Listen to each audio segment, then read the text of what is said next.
Music کے شور، تھرکتے جسموں اور جلتی بجھتی روشنیوں نے نائٹ کلب کے ماحول کو کسی خوابناک منظر میں بدل دیا تھا۔ سب حلال و حرام کی تمیز بھلاتے ہوئے لڑکے اور لڑکیاں اپنی اپنی مستیوں میں گم تھے۔ وہ ابھی سافٹ ڈرنک کا گلاس تھامے ڈانس فلور سے صوفے کی طرف پلٹا، جیسے اپنی زندگی کی ساری تلخیاں پیچھے چھوڑ دینا چاہتا ہو۔ گزشتہ ایک سال میں اس کے ساتھ جو کچھ ہوا تھا، وہ چاہتا تھا کہ اسے یاد رکھنے کی بجائے کوئی وجہ باقی نہ رہے۔ وہ چاہتا تھا کہ اسے یاد رکھنے کی کوئی وجہ باقی نہ رہے۔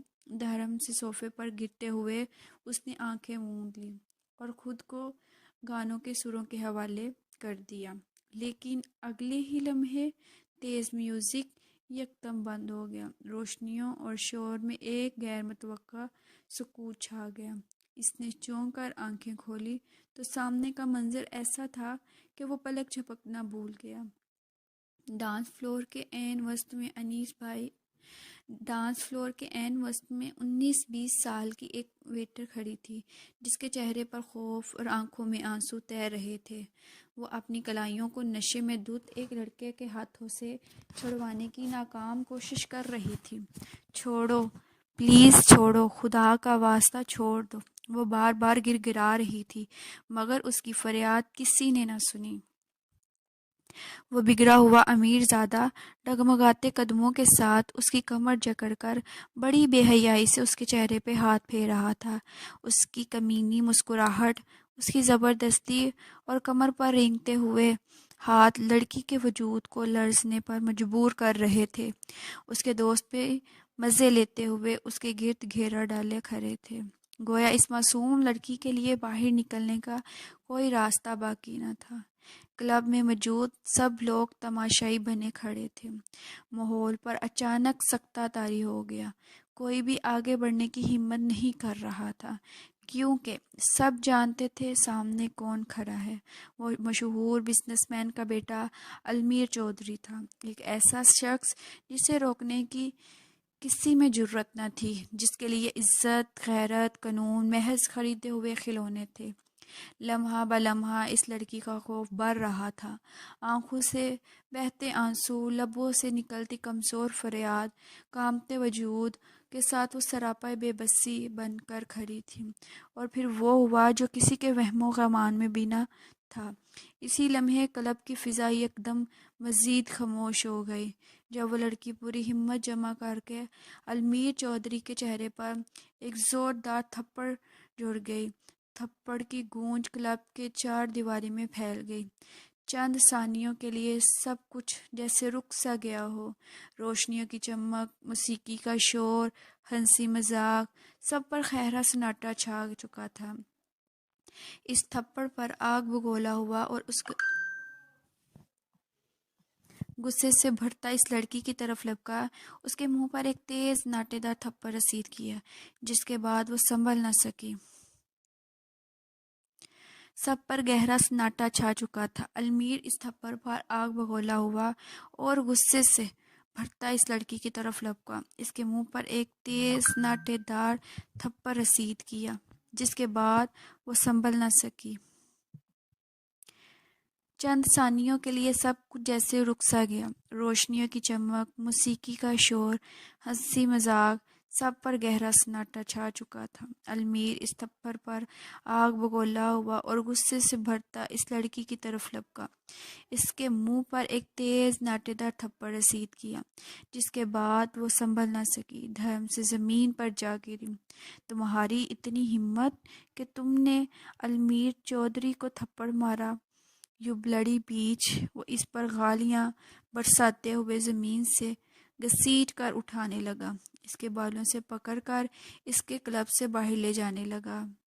وہ ویٹر روتے ہوئے اسے خود سے چھڑوانے کی ناکام کوشش کرتی رہی۔ تبھی حدید شاہ سے یہ منظر برداشت نہ ہو سکا۔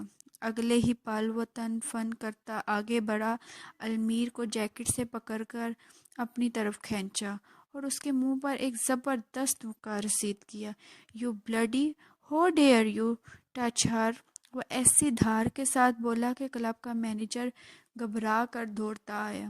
حدید شاہ نے ایک قدم آگے بڑھایا اور مینیجر کے سامنے رکا۔ اگر آج کے بعد یا اس کا کوئی بھی دوست مجھے یہاں دکھا تو قسم کھاتا ہوں تمہارے اس پورے کلب کو آگ لگا دوں گا۔ اس کی آواز پہلے سے بھی زیادہ بلند تھی۔ المیر جو زمین پر گرا ہوا تھا اپنی تذلیل پر آہستہ آہستہ اٹھا اور اپنے منہ سے نکلتا خون صاف کیا۔ تمہاری ہمت کیسے ہوئی حدید شاہ؟ مجھے المیر چودھری کو ہاتھ لگایا تم نے؟ سالے نامراد، تجھے نہیں چھوڑوں گا، پچھتائے گا تو۔ وہ آگے بڑھ کر حدید شاہ پر حملہ کرنے ہی والا تھا کہ دوسرے ہی لمحے حدید شاہ نے ایک اور مکہ اس کے چہرے پر دے مارا۔ اس بار المیر پھر سے زمین پر گرا، درد سے کراہ اٹھا۔ اس کے ہونٹوں سے خون بہہ رہا تھا، مگر حدید شاہ کی آنکھوں میں ایسا آتش طوفان بھڑک رہا تھا کہ کوئی اس کے سامنے کھڑا ہونے کی جرأت نہ کر سکا۔ المیر چودھری کے دوست حدید شاہ کو مارنے کے لیے آگے بڑھے تو حدید شاہ نے اپنی جیکٹ سے گن نکال لی اور اونچی آواز میں بولا، اگر تم میں سے کوئی بھی آگے آیا تو یقین کرو آج اس گن کی ساری گولیاں تم سب کے سینوں میں اتار دوں گا، اور تم سب لوگ جانتے ہو میں اپنی بات پر کتنا پکا ہوں، اور تم سب لوگ جانتے ہو میں اپنی بات پر کتنا پکا ہوں۔ حدید شاہ کی اس بات پر دم ساتھ گئے۔ المیر کے دوست وہیں رک گئے۔ اس کے بعد حدید شاہ نیچے بیٹھا اور بولا، ہاں ہوں میں نامراد، لیکن تیرے جیسا بغیرت درندہ نہیں ہوں جو ایک لڑکی سے زور زبردستی کرے، ایک کمزور پر اپنا زور آزمائے۔ اور خبردار، اگر آج کے بعد کسی بھی لڑکی کو اس کی اجازت کے بغیر ہاتھ لگایا، چھوڑوں گا نہیں تجھے۔ جہاں بھی چھپ جائے گا کمینے، ڈھونڈ کر تجھے زندہ قبر میں دفناؤں گا، یاد رکھنا میری بات۔ وہ دھیمی لیکن سنجیدہ آواز میں انگلی اٹھائے وارن کرتا بولا۔ پھر حدید شاہ اپنا غصہ ضبط کرتا اٹھا اور واپس صوفے پر ٹانگ چڑھائے بیٹھ گیا۔ صوفے پر ٹانگ پہ ٹانگ چڑھائے بیٹھ گیا۔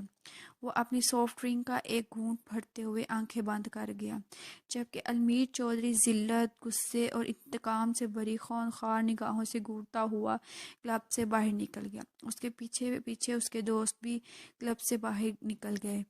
وہ ویٹر لرزتے وجود کے ساتھ حدید کے قریب آئی۔ تھینک یو سر، آپ کا بہت شکریہ۔ اگر سر آپ نہ ہوتے تو نہ جانے میرے ساتھ کیا ہوتا۔ میں دل سے شکر گزار ہوں آپ کی، وہ نم آنکھوں سے بولی۔ تو اس کے کانوں میں رس گھولتی آواز پر حدید نے اپنی آنکھیں کھول دی۔ اس نے گہری نظروں سے دیکھا۔ وہ لڑکی انگلیاں چٹکھاتی ہوئی نم آنکھوں سے اسے ہی دیکھ رہی تھی۔ اس کے خوبصورت چہرے پر انگلیوں کے واضح نشان تھے۔ پتہ نہیں کیوں حدید شاہ اس کی تکلیف پر درد محسوس کر رہا تھا، مگر اگلے ہی لمحے اس نے اپنے جذبات پر قابو پا لیا۔ تم جیسی لڑکیاں کلب میں نوکری کرنے کے لیے نہیں بنی، کوئی اچھا کام ڈھونڈو لڑکی، تمہارا یہاں کام کرنا صحیح نہیں ہے، یہ کام تمہاری مشکلات کو مزید بڑھا دے گا۔ آج تو میں نے تمہیں بچا لیا، کل کو اگر کوئی پھر مسئلہ ہو گیا تو کون بچائے گا تمہیں؟ اس لیے تمہارے لیے بہتر ہے کوئی اور کام ڈھونڈ لو۔ وہ اسے سمجھاتے ہوئے بولا، آپ صحیح کہتے ہیں سر، لیکن میری تعلیم اتنی نہیں ہے کہ میں ایک اچھی نوکری کر سکوں۔ مجھ پر میری ماں کی ذمہ داری ہے جو کافی بیمار رہتی ہے۔ ان کی مہنگی دوائیوں، گھر کو چلانے کے لیے مجھے یہ کام کرنا پڑ رہا ہے۔ ویسے بھی ایک 12ویں پاس لڑکی کو کون نوکری دے گا؟ وہ نم آنکھوں سے بولی۔ حدید شاہ نے اسے چھوٹی سی لڑکی کو دیکھ کر سر جھٹکا۔ تمہارے گھر میں کمانے والا کوئی نہیں؟ کوئی تو ہوگا، بھائی یا باپ؟ وہ سافٹ ڈرنک کا سپ لیتے ہوئے بولا، جی نہیں، میں اپنے ماں باپ کی اکلوتی اولاد ہوں، اور میرے والد کو 5 سال پہلے ہارٹ اٹیک ہوا تھا، وہ انتقال کر گئے۔ جب تک اماں ٹھیک تھی تب تک تو انہوں نے مجھے کسی چیز کی کمی نہیں ہونے دی، لیکن اب وہ بیمار ہو گئی ہیں تو مجھے یہ کام مجبوری میں کرنا پڑ رہا ہے۔ وہ سر جھکائے بولی تو حدید کے چہرے پر ایک سایہ سا لہرایا۔ اس نے بے بسی سے سر ہلایا۔ نام کیا ہے تمہارا؟ حدید نے سافٹ ڈرنک کا گلاس خالی کرتے ہوئے بولا، جی بردہ منیر نام ہے میرا، وہ دھیمی آواز میں بولی۔ چہرے پر کچھ لگا لینا۔ حدید شاہ کی بات پر وہ رونا بھول کر اسے دیکھنے لگ گئی۔ جی سر۔ وہ خاموشی سے پلٹ گئی۔ وہ خاموشی سے واپس پلٹ گئی۔ نہ جانے حدید کتنی دیر تک اسے چھوٹی سی لڑکی کو کام کرتے دیکھتا رہا، پھر گاڑی کی چابیاں موبائل اٹھاتا وہاں سے چلا گیا تھا۔ وردہ نے اسے جاتے ہوئے دیکھا تو کتنی دیر تک وہ ہل نہ سکی۔ دل کی دھڑکنیں لمحے بھر کو تیز ہوئیں اور پھر سر جھٹکتی ہوئی وہ دوبارہ کام میں مصروف ہو گئی۔ وہ اپنے گھر میں جیسے ہی داخل ہوا تو سامنے اپنی ماں کو صوفے پر بیٹھا دیکھا اور پھر گھڑی پر نظر ڈالی جو رات کے 2 بجا رہی تھی۔ وہ اپنی ماں کو نظر انداز کرتا سیڑھیاں چڑھنے لگا۔ ماں کی آواز پر رک گیا۔ حدید، میرے بچے، اپنی ماں کے پاس نہیں آؤ گے؟ وہ نم آنکھوں سے بولی تو وہ اپنا آپ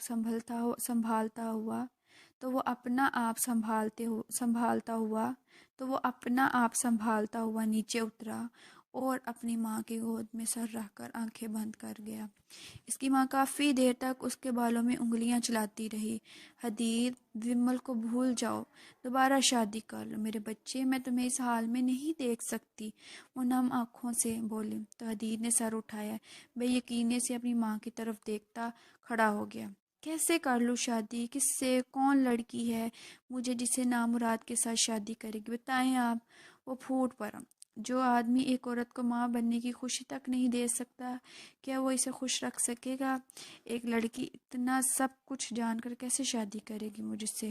میں ایک معصوم لڑکی کو پوری زندگی اپنے ساتھ باندھ کر نہیں رکھ سکتا۔ کیسے میں خود غرض بن جاؤں مما؟ دنیا کے سامنے خود کو مرد ثابت کرنے کے لیے شادی نہیں کر سکتا۔ وہ یکدم چیخ اٹھا۔ اس کی آواز میں ایسا درد اور تکلیف تھی کہ پورا شاہ منشن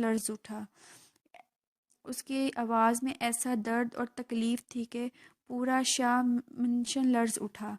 آج اس کے صبر کا پیمانہ لبریز ہو گیا تھا۔ پھر وہ لمبے لمبے قدم اٹھاتا اپنے کمرے میں بند ہو گیا۔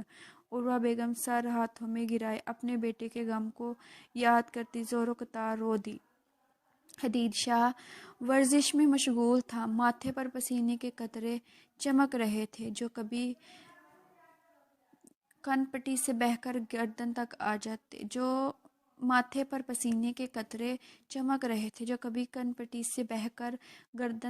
جاتے اور کبھی اس کے بازوں پر ڈھلکتے۔ وہ دونوں ہاتھوں میں ڈمبل تھامے مسلسل ورزش کر رہا تھا۔ ہر بار وزن اٹھاتے وقت اس کی رگیں تن جاتی اور مسلز ابھر کر نمایاں ہو جاتے۔ سانسوں کی تیز رفتاری کے باوجود اس کے چہرے پر تھکن کے کوئی آثار نہیں تھے۔ ابھی بھی وہ لگاتار ڈمبل اٹھائے ورزش میں مصروف تھا۔ پسینے سے شرابور شرٹ اس کے سینے اور کمر سے چپک گئی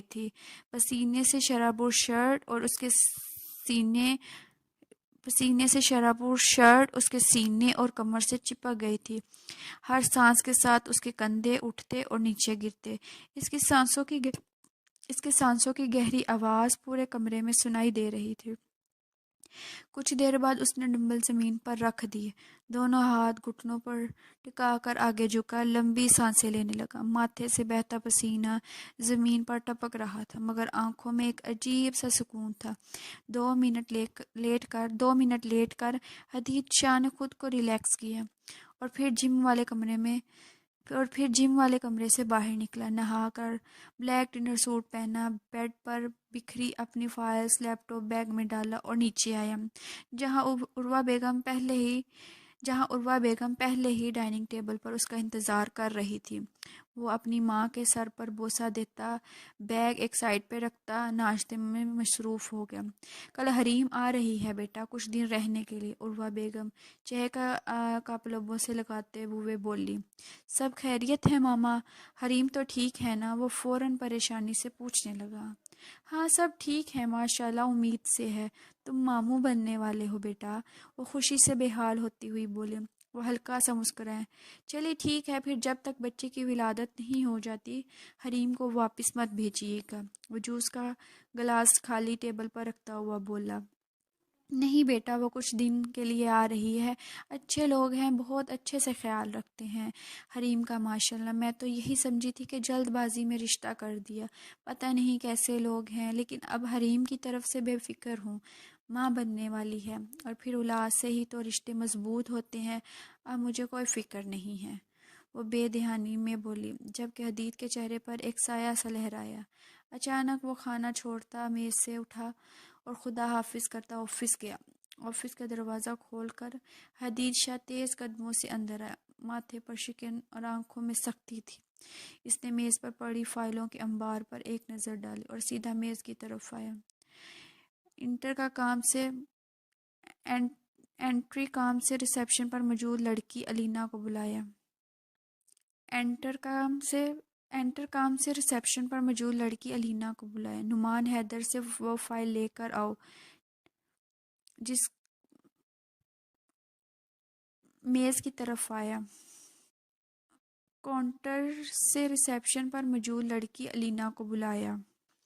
نعمان حیدر سے وہ فائل لے کر آؤ جس کی کل پریزنٹیشن ہے۔ اس کے گرجدار آواز کمرے میں گونجی۔ وہ سر اس بات میں ہلاتی باہر چلی گئی۔ تھوڑی دیر بعد وہ ایک فائل لے کر واپس آئی جس کی کل پریزنٹیشن ہے۔ اس کی گرجدار آواز کمرے میں گونجی۔ وہ سر اس بات میں ہلاتی باہر چلی گئی۔ تھوڑی دیر بعد وہ ایک فائل لے کر واپس آئی جسے دیکھتے ہی حدید شاہ کے غصے کا گراف مزید بڑھ گیا۔ نعمان حیدر کو بلاؤ فوراً، وہ سنجیدگی سے بولا۔ تھوڑی دیر بعد نعمان اندر آیا۔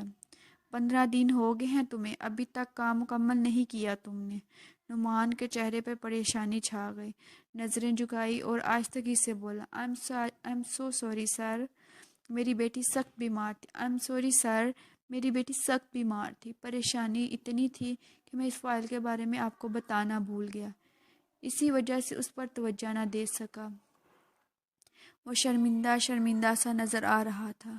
حدید شاہ نے کرسی کی پشت سے ہاتھ اٹھا کر زور سے میز پر مارا اور فائل میز پر سختی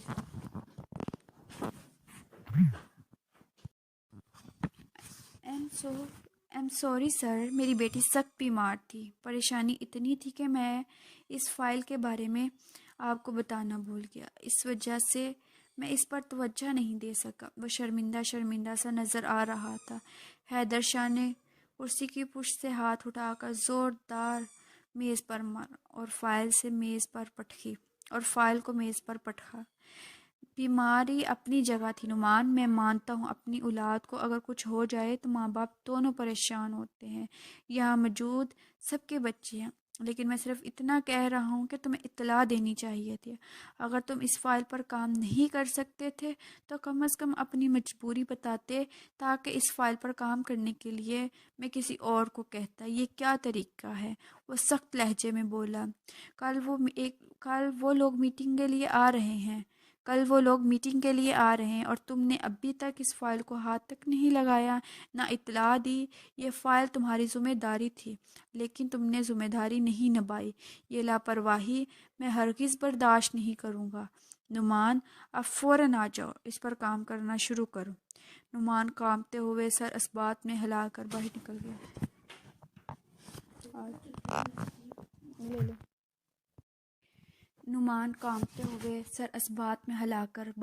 گیا۔ حدید شاہ کی تیز آواز باہر تک جا رہی تھی۔ پورا آفس سناٹے میں ڈوب گیا۔ ہر کوئی اپنی اپنی میز پر جم سا گیا تھا۔ وہ غصے سے باہر نکلا۔ اس نے غصے سے گردن گھما کر سب کو دیکھا اور گرجدار لہجے میں حکم دیا، اب سن لو سب، یہ فائل کل کی میٹنگ سے پہلے ہر حال میں مکمل ہونی چاہیے۔ آج کسی کو کوئی دوسرا کام نہیں کرنا، سب مل کر اس پر لگ جاؤ۔ جب تک یہ فائل مکمل نہیں ہو جاتی کوئی بھی اس آفس سے اپنے گھر نہیں جا سکے گا۔ Come on everybody, get back to work. اس کے ہاتھوں نے کمرے کا ماحول بدل ڈالا، اس کی باتوں نے کمرے کا ماحول بدل ڈالا۔ ہر چہرے پر پریشانی کی لکیریں ابھر آئی۔ سب ورکرز ایک دوسرے کو دیکھنے لگے لیکن جانتے تھے کہ حدید شاہ کے حکم کے آگے کوئی بول نہیں سکتا۔ سب نے اپنی فائلیں، لیپ ٹاپ اور نوٹس ایک طرف رکھے اور ایک ہی فائل کو مکمل کرنے کے لیے جٹ گئے۔ رات کا اندھیرا چھانے لگا مگر آفس کی روشنیاں پہلے سے زیادہ تیز چل رہی تھیں۔ کاغذوں کی سرسراہٹ اور کلاک کی ٹک ٹک نے ماحول کو حد درجہ سنجیدہ کر دیا تھا۔ رات کے 3 بج رہے تھے کہ فائل مکمل ہوئی اور پورا آفس خالی ہو، مگر حدید شاہ لیپ ٹاپ پر جھکا پریزنٹیشن تیار کر رہا تھا۔ صبح کے 4 بجے آفس سے باہر نکل کر گھر آیا تاکہ کچھ دیر آرام کر سکے۔ آج کا دن اس کے لیے بہت اہم تھا۔ آج اسے ایک بڑا پروجیکٹ ملنے والا تھا اور اگر یہ پروجیکٹ اس کے ہاتھ لگ جاتا تو اس کی کمپنی کے شیئرز راتوں رات آسمان کو چھو لیتے، پچھلے 1 سال کا سارا نقصان پورا ہو جاتا۔ دن کے 2 بجے میٹنگ شروع ہوئی اور شام 5 بجے تک جاری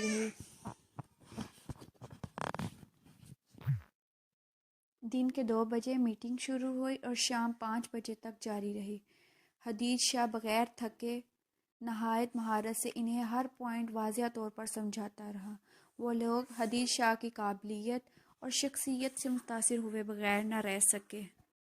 مسٹر حدید شاہ، ہمیں خوشی ہے کہ آپ جیسے محنتی اور باصلاحیت انسان ہمارے ساتھ کام کریں گے۔ ہمیں یہ ڈیل منظور ہے۔ یہ پروجیکٹ ہم آپ کو دیتے ہیں، مسٹر اسٹیفن نے مسکراتے ہوئے کہا۔ تھینک یو مسٹر اسٹیفن، ہم آپ کو مایوس نہیں کریں گے انشاءاللہ۔ حدید کی آنکھوں میں خوشی صاف جھلک رہی تھی۔ گھر جانے کی بجائے وہ سیدھا کلب آ گیا تھا۔ نائٹ کلب میں ہلکی نیلی روشنی پھیلی ہوئی تھی، موسیقی کی آواز بھی مدھم سی تھی۔ وہ ہمیشہ کی طرح اپنی مخصوص ٹیبل پر بیٹھ گیا اور ایک ہاتھ میں گلاس لیے تھامے اپنے غموں کو کم کرنے کی کوشش کرنے لگا۔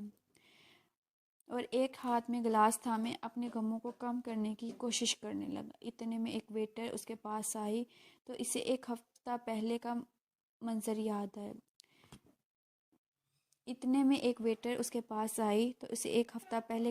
یاد آیا جب اس کی ملاقات بردا سے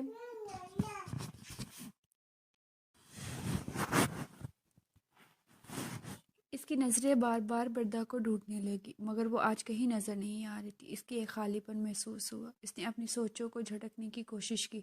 سر، آپ کو کچھ چاہیے؟ ویٹر نے پوچھا۔ ایک اورنج جوس لے آؤ۔ وہ بس اتنا کہہ کر خاموش ہو گیا۔ کچھ دیر بعد وہ جوس لے آئے۔ سنو، وہ ایک ویٹر ہے، کیا نام ہے اس کا؟ ہاں، بردا منیر۔ وہ کہاں ہے؟ آخرکار وہ مزید صبر نہ کر سکا، بظاہر لاپرواہی سے پوچھ بیٹھا۔ سر، وہ آج چھٹی پر ہے، اس کی امی کی طبیعت ٹھیک نہیں تھی، اس لیے آج نہیں آئی۔ وہ اس بات میں سر ہلا کر خاموش ہو گیا اور خود کو اس کے خیال سے نکالنے کی کوشش کی، مگر وہ لڑکی جانے کیوں اس کے دل و دماغ پر چھائی جا رہی تھی۔ جوس کا گلاس خالی کر کے وہ اٹھا اور کلب سے باہر آ گیا۔ ٹھنڈی ہوا نے اس کے چہرے کو چھوا تو اس کے اندر ایک عجیب سی بے چینی پھیل گئی۔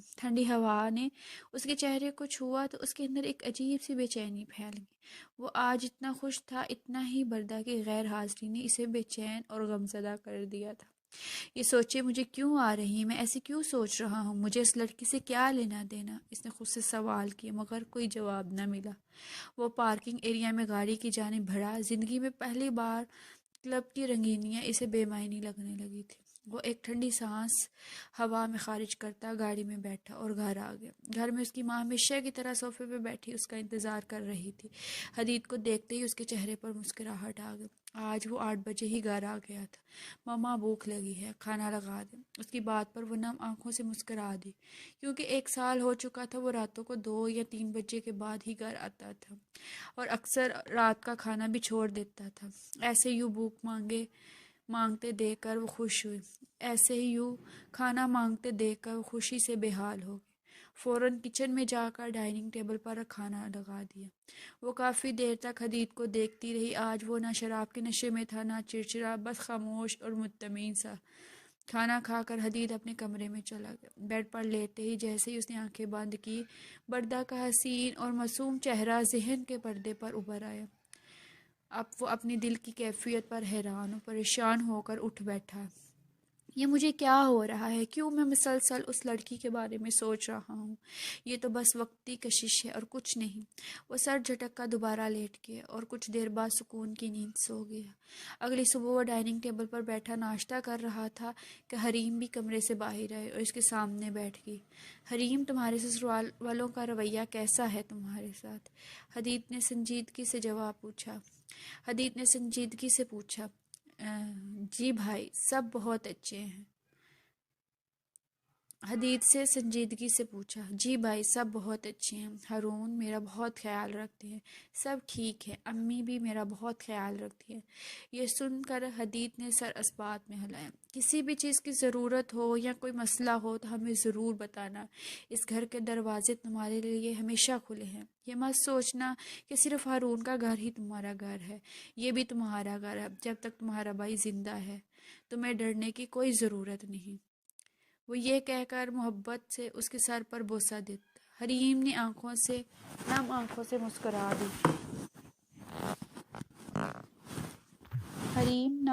سے مسکرا دی۔ وہ یہ کہہ کر محبت سے اس کے سر پر بوسہ دیتا۔ حریم نے آنکھوں سے مسکرا دی۔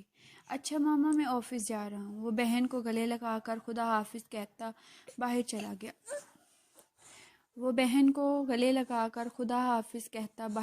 گیا۔ وہ آج کلب میں موجود اپنے کاموں میں مصروف تھی کہ اتنے میں حدیث کلب میں داخل ہوا۔ جیسے ہی اس نے بردہ کو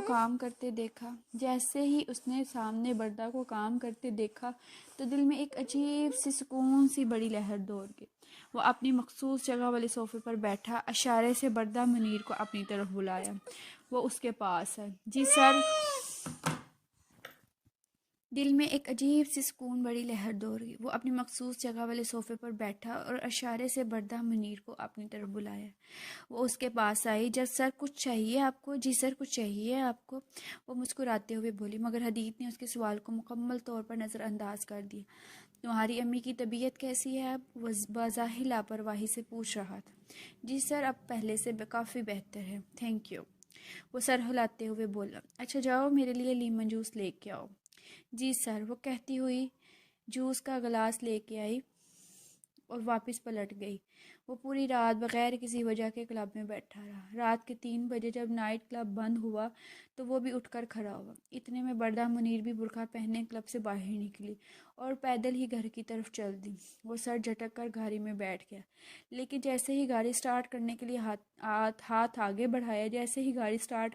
ہاتھ آگے بڑھایا تو چابی کہیں نظر نہ آئی۔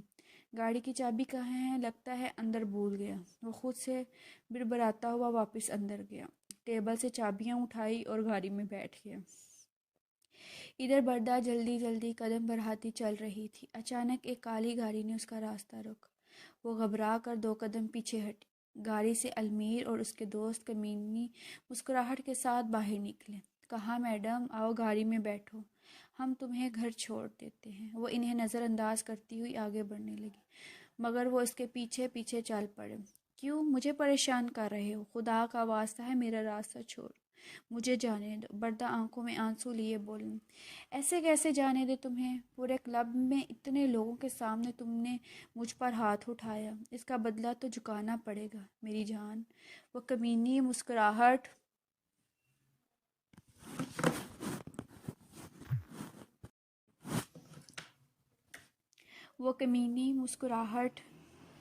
کے ساتھ بردہ کی طرف بڑھا۔ بردہ گھبرا کر پیچھے ہٹنے لگی، اس سے پہلے کہ وہ اسے پکڑ کر گاڑی میں ڈالتا۔ وہ اندھا دھند بھاگنے لگی۔ المیر اور اس کے دوست بھی اس کے پیچھے بھاگے۔ وہ روتے ہوئے بھاگ رہی تھی کہ اچانک سامنے سے آتی بلیک BMW سے ٹکراتے بچی۔ گاڑی کے زور سے بریک لگنے کی آواز گونجی اور بردہ چیختی ہوئی زمین پر گر گئی۔ وہ بے بسی سے روڈ کے درمیان بیٹھ کر سسک اٹھی، آنسو بہنے لگے۔ اتنے میں حدیث شاہ پریشانی سے گاڑی سے باہر نکلا۔ اس نے صورتحال سمجھتے ہی ڈیش بورڈ سے گن اٹھا لی۔ المیر اور اس کے دوست حدیث کو دیکھتے ہی بھاگ گئے۔ وہ گن جیب میں ڈالتا ہوا بردہ کی طرف آیا۔ بردہ آپ ٹھیک ہیں؟ کہیں چوٹ تو نہیں لگی؟ وہ فکر مندی سے پوچھتا ہوا قریب آیا۔ وہ فکر مندی سے پوچھتا ہوا قریب آیا۔ بردا نے آنسوؤں سے بھیگا چہرہ اٹھایا۔ حدید کو دیکھتے ہی بے اختیار اس کے سینے سے لگ کر سسک پڑی، اس کی شرٹ کو مٹھیوں میں جکڑ لیا۔ حدید شاہ اس کی حرکت پر دنگ رہ گیا، اب بھی ہچکیوں کے ساتھ رو رہی تھی۔ حدید نے اسے باہوں کے حصار میں لیا اور اس کی کمر سے ہلانے لگا، اس کا پورا جسم ڈر اور خوف سے کانپ رہا تھا۔ حدید نے گہری سانس پڑی، اس کی حالت دیکھ کر اس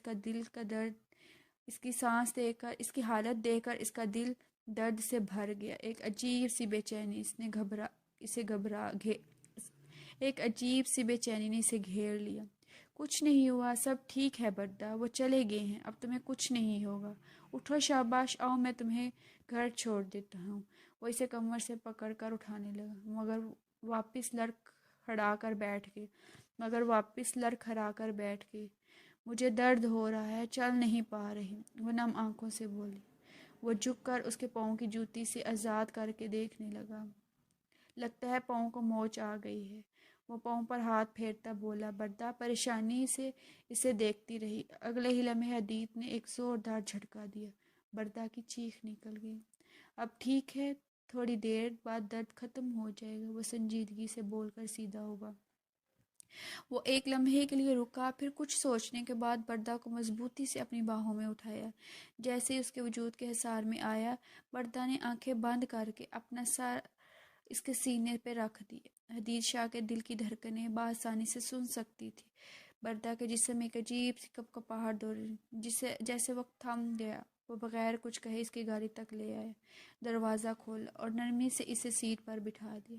لمحہ بھر کو ان کی نظریں ملی، دونوں نے ایک دوسرے کو دیکھنے کے بعد نظریں جھکا لیں۔ بردا نے اپنے دل پر ہاتھ رکھا، اسے محسوس ہوا کہ دونوں کے دل کی ایک ہی ردم ہے، دونوں کے دل ایک ہی ردم میں دھڑک رہے ہیں، جیسے ایک ہی دل میں دو وجودوں میں تقسیم ہو گیا ہو۔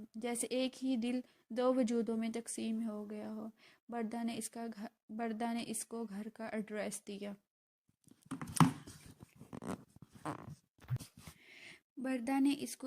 ایڈریس دیا۔ تو وہ سر ہلاتا گاڑی بڑھا لے گیا۔ گھر سے چند قدم کی دوری پر اس نے گاڑی روک دی اور باہر نکل آیا۔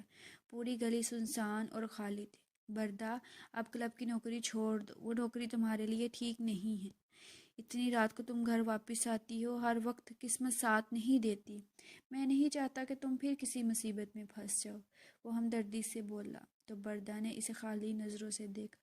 یہ لو، یہ میرا کارڈ ہے، میری کمپنی میں سیکریٹریٹ کی ایک ویکنسی ہے۔ اگر تم واقعی کچھ اچھی اور بہتر نوکری کرنا چاہتی ہو تو کل 9 بجے میرے آفس آ جانا، سیلری بھی اچھی ہو، وہ سنجیدگی سے بولا۔ اس کی بات پر بردا کے چہرے پر چمک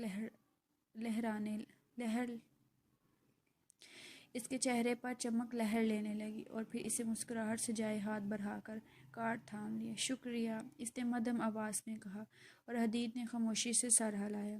وہ ٹھیک کہہ رہا تھا، وہ کب تک خود کی حفاظت کر سکتی تھی؟ کوئی بھی آسانی سے اس پر قابض ہو سکتا ہے۔ وہ خود بھی اب یہ نوکری نہیں کرنا چاہتی تھی۔ لوگوں کی ہوس بڑی نظریں اسے جسم کے آر پار محسوس ہوتی تھی۔ وہ معنی اور بے معنی خیز جملوں نے اسے پریشان کر رہا۔ حدید اسے ایک اچھی عورت کی نوکری دے رہا تھا اور کیا چاہیے تھا؟ واقعی خوش ہو گئی تھی۔ حدید نے آہستگی سے اسے باہوں میں بھرا اور گھر کے دروازے تک چھوڑا۔ اگر تم واقعی کوئی اچھی اور بہتر نوکری کرنا چاہتی ہو تو کل 9 بجے میرے آفس آ جانا، سیلری بھی اچھی ہوگی، وہ سنجیدگی سے بولا۔ اس کی بات پر بردا کے چہرے پر چمک لہریں لینے لگی اور پھر اس نے مسکراہٹ سے جائے ہاتھ بڑھا کر کارڈ تھام لیا۔ شکریہ، اس نے مدھم آواز میں کہا۔ حدید نے خاموشی سے سر ہلا دیا۔ وہ ٹھیک کہہ رہا تھا، وہ کب تک خود کی حفاظت کر سکتی تھی؟ کوئی بھی آسانی سے اس پر قابض ہو سکتا تھا۔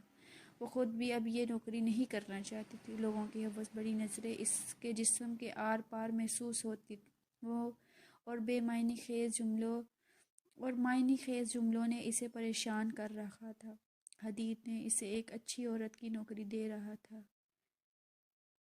اور حدید اسے ایک اچھی جگہ نوکری دے رہا تھا۔ اسے اور کیا چاہیے تھا، اور وہ واقعی خوش ہو گئی تھی۔ حدید نے آہستگی سے پوچھا۔ حدید نے آہستگی سے اسے باہوں میں بھرا اور گھر کے دروازے تک چھوڑا۔ وہ وہاں تب تک کھڑا رہا جب تک وہ اندر نہیں چلی گئی، اور پھر واپس آنے پر اپنے گھر روانہ ہو گیا۔ اماں، میں کل آپ کی نوکری چھوڑ آئی ہوں۔ اس کی اماں نے پریشانی سے اس کی طرف دیکھا۔ پھر بیٹا، اگر کل آپ کی نوکری نہیں کرو گی تو پھر کیا کرو گی؟ وہ سالن میں چمچ ہلاتے ہوئے بولے۔ اماں، کل میں مجھے ایک لڑکا ملا تھا۔ اس نے کہا ہے کہ مجھے اپنی کمپنی میں جاب دے گا، عزت کی نوکری دے گا۔ کم از کم اماں لوگوں کی حوث بھری نظروں سے بچ جاؤں گی۔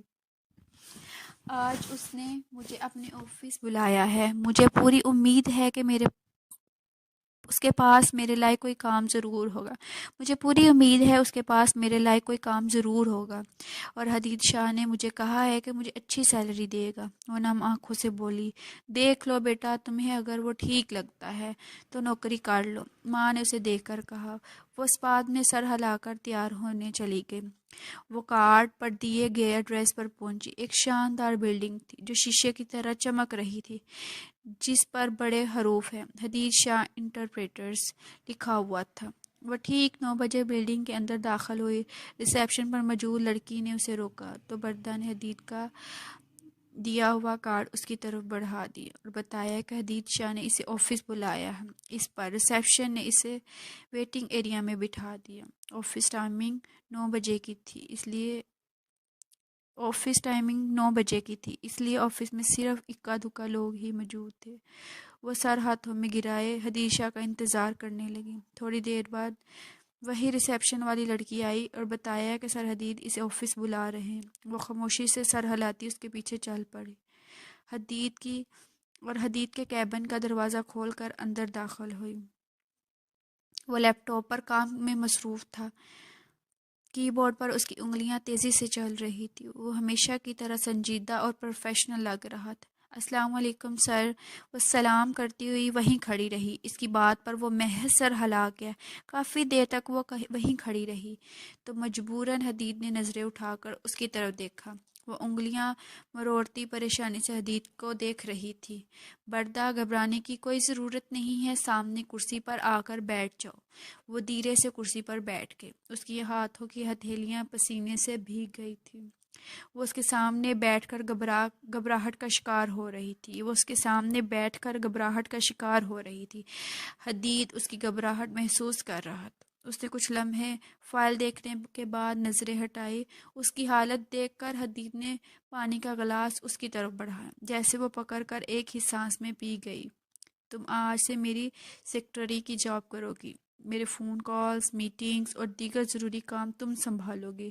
جن لوگوں سے میری میٹنگ ہوگی، جب میں صبح آؤں گا تم فوراً مجھے بتاؤ گے۔ میری ورکر الینا تمہیں کام کرنے کا طریقہ بتا دے گی۔ اس نے آہستہ آہستہ اس جاب کے بارے میں ساری ڈیٹیل سمجھا دی تھی۔ شکریہ سر، وہ تشکر سے بولی۔ وہ سر ہلا کر انٹر کام پر ریسیپشن پر موجود لڑکی کو آفس بلانے لگا۔ وہ تشکر سے بولی۔ وہ سر ہلا کر انٹر کام پر ریسیپشن پر موجود لڑکی کو آفس میں بلانے لگا۔ کچھ ہی دیر بعد وہی لڑکی اندر داخل ہوئی جو اسے یہاں چھوڑ گئی تھی۔ اس کے ہاتھ میں ایک فائل تھی۔ مس بردہ، منیر کو ان کی ذمہ داریاں سمجھا دیں مس الینا، اور پلیز ان کا خیال رکھیے گا۔ حدید شاہ کی بات پر وہ مسکراتے ہوئے سر ہلا گئی۔ چلیے مس بردہ، منیر میرے ساتھ آئی، میں آپ کو آپ کے کام کے بارے میں سمجھا دیتی ہوں۔ وہ اٹھ کر الینا کے ساتھ چل دی، جبکہ حدید دوبارہ اپنے کام میں مصروف ہو گیا۔ الینا نے اسے آفس کی ہر چیز بڑے سکون اور وضاحت سے متعارف کروائی۔ آفس کی میز، لیپ ٹاپ، فائلز اور وہ تمام لوگ جن سے روزانہ رابطہ رہنا تھا، اس کے بارے میں مکمل تفصیل سے سمجھا دیا۔ یہ آپ کا کیبن ہے، آپ کو روزانہ صبح 9 بجے آنا ہوگا، اور مسٹر حدید کی ساری appointments, meetings, phone calls handle کرنی ہوں گی۔ الینا نے نرم مگر پروفیشنل لہجے میں کہا۔ بردا نے تمام باتیں بغور سنی اور اسباب سے سر ہلا دیے۔ کچھ ہی دیر میں اسے بنیادی ٹریننگ دے کر باقاعدہ کام سونپ دیا گیا۔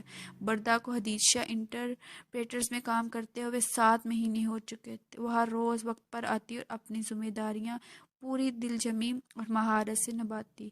اس کی محنت اور دیانت داری دیکھ کر حدید شاہ نے اس کے لیے ایک اچھا سا سیلری پیکیج مقرر کر دیا تھا۔ اس کی بدولت اب اس کی زندگی کی تمام ضروریات باعزت طریقے سے پوری ہونے لگی۔ گھر کے اخراجات سکون سے چلنے لگے تھے اور ساتھ ہی وہ اپنی تعلیم بھی جاری رکھے ہوئے تھے۔ پہلے جو اداسی، بوجھ اور بے بسی اس کے چہرے پر نظر آتی تھی، اب وہاں زندگی کی ہلکی مگر واضح سے چمک دکھائی دینے لگی تھی۔ وہ شکر گزار تھی کہ حدید شاہ نے اسے ذلت اور رسوائی سے بچا کر عزت کی نوکری دی۔ اس نے اپنی تنہائی اور غم کو بھلانے کے لیے خود کو کام میں پوری طرح مصروف کر لیا تھا۔ دوسری طرف حدید شاہ بھی آہستہ آہستہ اس کے وجود کا عادی ہوتا جا رہا تھا۔ وہ غیر محسوس انداز میں اس کی فکر کرنے لگا تھا، ہر جگہ اسے ساتھ رکھنے کی کوشش کرتا تھا، ہر حال میں اس کی حفاظت کو یقینی بناتا، یہاں تک کہ آفس آنے جانے کے لیے بھی اس نے ایک ڈرائیور مقرر کر دیا تاکہ اسے کسی پریشانی یا خطرے کا سامنا نہ کرنا پڑے۔ وہ اکثر اس کی عنایتوں پر شرمندہ سی ہو جاتی مگر کچھ کہہ نہ پاتی، لیکن حدید کو اس کے خوش دیکھنے سے ایک عجیب سا سکون ملنے لگا تھا۔ وہ اپنی سخت مزاجی اور لاپرواہ رویے کے پیچھے اسے جذبے کو چھپانے کی کوشش کرتا رہا، مگر اس کے دل کے اندر ہی اندر بردا کے لیے نرم گوشہ جنم لے چکا تھا۔ اب تک وہ اس احساس کو کوئی نام نہ دے سکا تھا، مگر یہ حقیقت تھی کہ بردا کی موجودگی اس کے دل کو ایک عجیب سی راحت دی تھی۔ وہ چاہ کر بھی اس کی فکر سے آزاد نہ ہو پا رہی تھی۔ وہ شاید خود بھی ماننے لگا تھا کہ بردا کے بغیر اس کی دنیا ادھوری ہے۔ دوسری طرف حریم کے ہاں 2 جڑواں بچوں نے جنم لیا۔ وہ آج کل وہ بھی شام مشن آئی ہوئی تھی۔ وہ سب ڈائننگ ٹیبل پر بیٹھ کر کھانا کھا رہے تھے۔ حریم نے اپنی ماں کی طرف دیکھا جیسے خاموشی سے اشارہ دے رہی ہو، بیٹا اب تمہیں شادی کر لینی چاہیے، کب تک یوں اکیلے رہو گے؟ ہم نے تمہیں ہمیشہ اپنی زندگی میں آگے بڑھتے دیکھا ہے، مگر اس معاملے میں تم رک کیوں گئے ہو؟ عروہ بیگم نے محبت سے کہا۔ ہاں بھائی پلیز شادی کر لیں، اب ہم آپ کو یوں اکیلا زندگی گزارتے نہیں دیکھ سکتے۔ حریم نے نم لہجے میں کہا۔ ہاں بیٹا، اگر تمہیں کوئی لڑکی پسند ہے تو ہمیں بتا دو، ہم تمہاری خوشی میں خوش ہیں۔ عروہ بیگم نے حریم کی بات کی تائید کی۔ وہ خاموشی سے اس کی باتیں سنتا رہا۔ اچانک اس کے ذہن میں بردا کا معصوم، سادہ اور خوبصورت چہرہ ابھرا۔ اس کا دل ایک لمحے کو تیزی سے دھڑکا، جیسے کسی نے اس کی روح کو چھو لیا ہو۔ کون کرے گا مجھ سے جیسے بانجھ مرد سے شادی؟ وہ تلخی سے بولا۔ حریم اور عروہ بیگم دکھی ہو گئے۔ بیٹا بہت سی لڑکیاں کر لیتی ہیں، بچے تم لوگ اڈاپٹ کر سکتے ہو۔ دنیا میں بہت سے لوگ اولاد کی نعمت سے محروم ہوتے ہیں، اس کا مطلب یہ نہیں کہ وہ جینا چھوڑ دیتے ہیں۔ انہوں نے جیسے جواز پیش کیا تھا، اور بھائی اگر آپ کوئی بچہ اڈاپٹ نہیں کرنا چاہتے تو ایک بچہ آپ مجھ سے لے لیں، میں خوشی خوشی سے آپ کو دے دوں گی، لیکن دوسری شادی کر لے بھائی۔ حریم کی بات پر وہ لمحہ بھر سوچ میں پڑ گیا۔ مجھے کچھ وقت چاہیے، جتنا وقت چاہیے لے لو، مگر ہم تمہیں یوں تنہا نہیں دیکھ سکتے۔ زندگی میں ایک ہم سفر ہونا ضروری ہوتا ہے۔ اس نے نگاہیں جھکا لی مگر کوئی جواب نہ دیا۔ میں جلدی ہی آپ کو جواب دوں گا، یہ کہہ کر وہاں سے اٹھ گیا، مگر دل میں ایک عجیب سی بے چینی اتر چکی تھی۔ پیچھے حریم اور عروہ بیگم اس کے جواب سے کچھ حد تک مطمئن ہو گئے تھے۔ وہ کئی دنوں سے اپنے دل کی الجھنوں کو سمجھنے کی کوشش کر رہا تھا۔ وہ کئی دنوں سے اپنے دل کی الجھنوں کو سمجھانے کی کوشش کر رہا تھا، مگر جتنا زیادہ وہ سوچتا تھا اتنا ہی بردا کا چہرہ اس کے ذہن میں گہرا ہوتا جا رہا تھا۔ وہ جان چکا تھا کہ اس معصوم، خوددار اور محنتی لڑکی کے بغیر وہ اپنی زندگی کا تصور بھی نہیں کر سکتا، مگر اپنی حقیقت سے بھی وہ بے خبر نہیں تھا۔ وہ سوچتا رہا کہ کیسے اس معصوم لڑکی کو اپنے ساتھ جوڑ کر اس کی زندگی برباد کر دے، مگر اپنی حقیقت سے بھی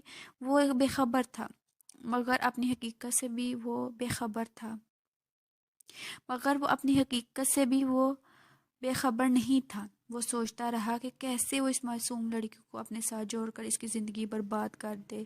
وہ اتنا خود غرض نہیں تھا۔ بالآخر طویل سوچ کے بعد وہ ایک آخری فیصلے پر پہنچا۔ وہ سب کچھ بردا کو خود بتا دے گا۔ اگر وہ قبول کرے گی تو وہ راضی، اگر نہ کرے تب بھی وہ اس کے فیصلے پر سر جھکا دے گا۔ اس نے بردا کو اپنے آفس میں بلایا۔ جیسے ہی اندر داخل ہوئی، حدید نے گہری نظروں سے اس کو جائزہ لیا۔ وہ گلابی رنگ کے سادہ سی فراک میں ایک معصوم سی کلی لگ رہی تھی۔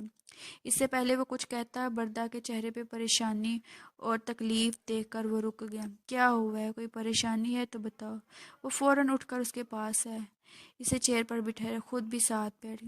کافی پوچھنے کے بعد وہ آخر بولی، کل میں امی کی میڈیسن لینے گئی تھی، کچھ لڑکوں نے مجھے چھیڑا اور پھر میرے گھر تک پہنچے۔ آج آفس آتے ہوئے وہ لڑکے میرا پیچھا کر رہے ہیں۔ میں بھاگ کر آفس میں آ گئی۔ مجھے ڈر لگ رہا ہے حدید سر، وہ روتے ہوئے بول۔ تو حدید کا دل ایک دم سا ڈوب گیا۔ اسے بہت برا لگا۔ بردا، تمہارے آگے کا کیا پلان ہے؟ اس کے اس اچانک سوال پر وہ کچھ حیران ہوئی۔ سر، میرا کوئی خاص پلان نہیں ہے، جیسے زندگی چل رہی ہے ویسے ہی چلاتی جا رہی ہوں۔ وہ صاف گوئی سے بولی تھی۔ ایسے تو زندگی نہیں چلتی، کوئی تو خواب ہوگے، کوئی منصوبے۔ وہ نہ جانے کیا سننا چاہتا تھا۔ فی الحال تو کچھ نہیں سوچا سر، منفی میں سر ہلا کر بولے۔ شادی کا کیا ارادہ ہے؟ اس کے اگلے سوال پر بردا منی نے فوراً سر اٹھا کر اسے دیکھا، جسے یقین نہ آیا ہو کہ اس نے یہ سوال کیا ہے۔ سر، شادی کا ابھی میرا کوئی پلان نہیں ہے، اس نے دھیرے سے کہا۔ تمہیں کوئی پسند ہے یا کسی سے منگنی ہوئی ہے؟ وہ مزید حیران ہوئی۔ اسے سمجھ نہیں آ رہا تھا یہ سب کیوں پوچھ رہے ہیں۔ سر، میری زندگی میں کوئی نہیں ہے، میں بالکل اکیلی ہوں، وہ سنجیدگی سے بولی۔ اچھا، یہ تو اچھی بات ہے۔ ایک پل کو خاموشی چھا گئی، پھر وہ یوں گھبراتا ہوا بولا، میں تم سے شادی کرنا چاہتا ہوں بردا، میں محبت کرنے لگا ہوں تم سے، تمہیں دنیا کی ہر خوشی دوں گا، تم کیا مجھ سے شادی کرو گی؟ حدید کی نوک ٹوک بات پر بردا کی سانس جیسے رک گئی۔ اس کے وہم و گمان میں بھی نہیں تھا کہ اتنے حسین مرد اس نے صرف محبت کا اظہار کرے بلکہ شادی کی پیشکش بھی کرے۔ میری زندگی کے بارے میں تمہیں معلوم ہوگا، میں ایک طلاق یافتہ شخص ہوں، جس کی بیوی نے اسے نامرد اور بانجھ کہہ کر چھوڑ دیا تھا جس کی بیوی نے اسے نامرد اور بانجھ کہہ کر چھوڑ دیا، مگر میں نے اپنے ماضی کو پیچھے چھوڑ دیا ہے۔ اس کی یہ بات سن کر برتا کو گہرا جھٹکا لگا تھا، کیونکہ اس نے آفس میں سن رکھا تھا کہ وہ طلاق یافتہ ہیں۔ اس کی بیوی نے اس لیے چھوڑا کہ وہ بانجھ ہے، مگر اس نے کبھی بھی کسی کی بات پر یقین نہیں کیا تھا۔ اب وہ اس کے منہ سے یہ سب سن کر دھنگ رہ گئی تھی کہ اتنا مکمل دکھنے والا انسان بھی اندر سے ادھورا ہو سکتا ہے۔ اس کو بھی ابھی یقین آ رہا تھا، مگر اس کو ابھی بھی یقین نہیں آ رہا تھا، مگر اسے ان سب سے فرق ہی کب پڑتا تھا۔ وہ تو اس کی اپنی سچائی اور صاف گوئی سے دل ہی دل میں سکت رہ گئی تھی۔ کوئی یوں بھی اپنی ذات کی باتیں کھول کر اپنی کمزوریوں کا اشکار کر سکتا ہے۔ سر، مجھے ان باتوں سے کوئی نہیں فرق پڑتا، مگر آپ کو مجھ سے کہیں زیادہ خوبصورت امیر لڑکیاں مل جائیں گی، پھر مجھ سے ہی کیوں؟ وہ اس کے قریب آ کر ٹھہر گیا۔ وہ اس کی آنکھوں میں آنکھیں ڈال کر بولا، بردا، میرے لیے تم سب سے بہترین ہو۔ اگر تم اسے میری تمام سچائی کے ساتھ دل سے قبول کرتی ہو تو میں تم سے شادی کرنا چاہوں گا۔ بردا کی آنکھوں میں نمی اتر آئی۔ وہ زیادہ دیر اس پر تپش نگاہوں کی تاب نہ لا سکی اور نظریں جھکا گئی۔ اس کا دل بے اختیار حدید شاہ کے لیے دھڑکنے لگا۔ وہ شخص اس کی زندگی کے لیے اندھیری راتوں میں روشنی کی بکھیر چکا تھا، جو اس کی خوشیوں کا خیال رکھتا تھا اور جو اس کے دکھوں کے بغیر کہے سمجھے اسے سہارا دیتا تھا۔ وہ اس کے اور قریب ہوا، اس کی ٹھوڑی کو نرمی سے تھام کر بولا، بولو بردا، کیا تم مجھ سے شادی کرو گی؟ یہ جانتے ہوئے بھی کہ میں تمہیں ماں بننے کی خوشی کبھی نہیں دے سکتا۔ اس کی گرم سانسوں کی تپش اسے پگھلانے لگی۔ وہ خود میں سمٹ گئی۔ آنکھوں میں اترتی نمی کو جذب کرتے ہوئے اس نے بند پلکوں کے ساتھ ہی ہلکی سی مسکراہٹ سے سر ہلایا۔ حدید نے اس کے سر پر ایک بوسہ رکھا تو وہ شرماتے ہوئے اس کے سینے سے لگ گئے۔ حدید شاہ اس کے اس لمس پر اندر تک سکون محسوس کرتا ہوا آنکھیں بند کر گیا۔ اسے ابھی بھی ایک مہربان، سچا اور پرامن ساتھی چاہیے تھا۔ وہ اسے مل گیا تھا۔ آخر زندگی کی خوشیوں پر اس کا اتنا ہی حق تھا۔ آج وہ مکمل طور پر حدید شاہ کے نام ہو کر اس کے وسیع و عریض کمرے میں سجی سوری بیٹھی تھی۔ گلابی اور سنہری رنگوں کے حسین امتزاج سے آراستہ نفیس اور روسی جوڑا وہ بے حد خوبصورت لگ رہی تھی، جیسے کوئی شہزادی زمین پر اتر آئی ہو۔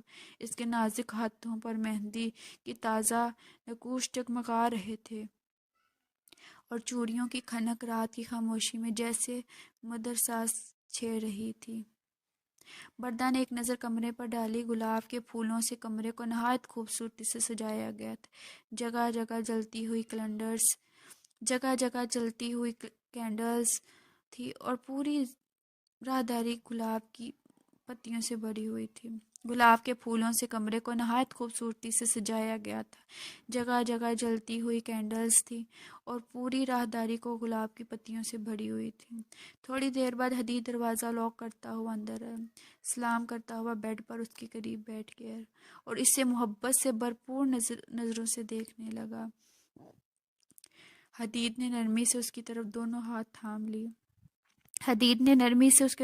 تھام لیے۔ بردا نے مسکراتے ہوئے اسے دیکھا تو وہ جذبات سے بھرے لہجے میں بولا، تمہیں معلوم ہے آج میں دنیا کا سب سے خوش قسمت انسان بن گیا ہوں۔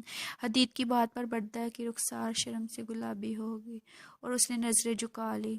اس کی نظریں جھکانے پر وہ ہلکے سے مسکرایا، جیب سے رونمائی کا تحفہ نکالا۔ حدید نے اس کو نرم نازک ہاتھوں میں ایک نہایت خوبصورت ڈائمنڈ بریسلٹ پہنا کر نرمی سے اس کے ہاتھوں پر اپنے ہونٹ رکھ دیے۔ وہ اس کے نرم لمس پر ہولے سے مسکرا دی۔ تمہیں میں کبھی زندگی کسی مقام پر اکیلا نہیں چھوڑوں گا بردا، میرے ساتھ تم ہمیشہ خوش رہو گی، یہ میرا وعدہ ہے۔ بردا نے پہلی بار نظریں اٹھا کر اس کی آنکھوں میں جھانکا جہاں صرف محبت، عقیدت اور سچائی کی روشنی صاف چمک رہی تھی۔ دونوں کے دل بے اختیار ایک دوسرے کو دیکھ کر بری طرح دھڑک رہے تھے۔ وہ یہی وجہ تھی کہ ایک دوسرے کو پا کر دونوں بے حد سے زیادہ خوش نظر آ رہے تھے۔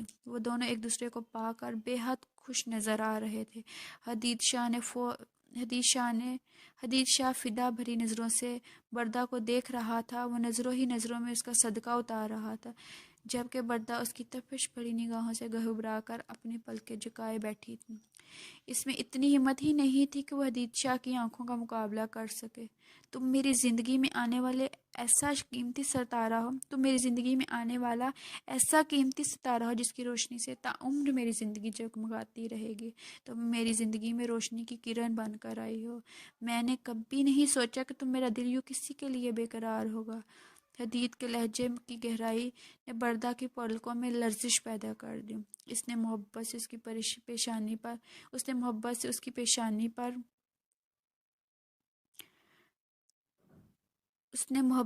پیشانی پر اپنے لب رکھے اور ایک خوبصورت انداز میں اپنے عشق کی گواہی دی۔ بردا نے کچھ پل اس کو فدا ہونے والی نظروں سے دیکھا۔ سامنے بیٹھا وہ شخص ہی اس کے خوابوں کا شہزادہ تھا، ایسا شہزادہ جس کی توقع اس نے کبھی نہیں کی تھی، ایک ایسا شخص جسے وہ اپنے لیے قابل اعتماد، قابل احترام سمجھتی تھی۔ وہ نرمی سے اس کے کندھے پر سر رکھ کر جیسے اپنی ساری زندگی کی تکلیفیں اس کے حوالے کر گئی۔ اسے یقین ہو چکا تھا کہ آنے والی زندگی میں صرف آسائشیں ہی آسائشیں ہوں گی، کیونکہ حدید شاہ اس کی زندگی سے ساری محرومیوں کو چن لے گیا۔ وہ اس کی دنیا میں صرف بہار لائے گا۔ باہر کھلتے پھولوں کی خوشبو اسے مہکانے کے لیے کافی ہوگی۔ حدید نے مسکراتے ہوئے آگے بڑھا، اس کے ہونٹوں پر محبت بڑا بوسہ رکھا تو بردا کی آنکھیں حیا سے خود بخود بند ہو گئی۔ حدید نے اس کی خوبصورت چہرے کو دیکھا، پھر اس کی جانب جھک گیا۔ اس نے بردا کے کانپتے وجود کو نہایت گرمجوشی سے اپنی باہوں میں سمیٹ لیا۔ وہ اسی رات کو اتنا یادگار بنا دینا چاہتا تھا کہ تاعمر بردا منیر کے ذہن پر نقش رہے، اور ایسا ہی ہوا۔ اس کے جذبے کی شدت، جنون نے بردا کو بے اختیار کر دیا۔ وہ آنکھوں میں نمی لیے خاموش ہو گئی۔ نہ جانے کب اس کی آنکھیں لاگی فجر کی اذان ہوئی۔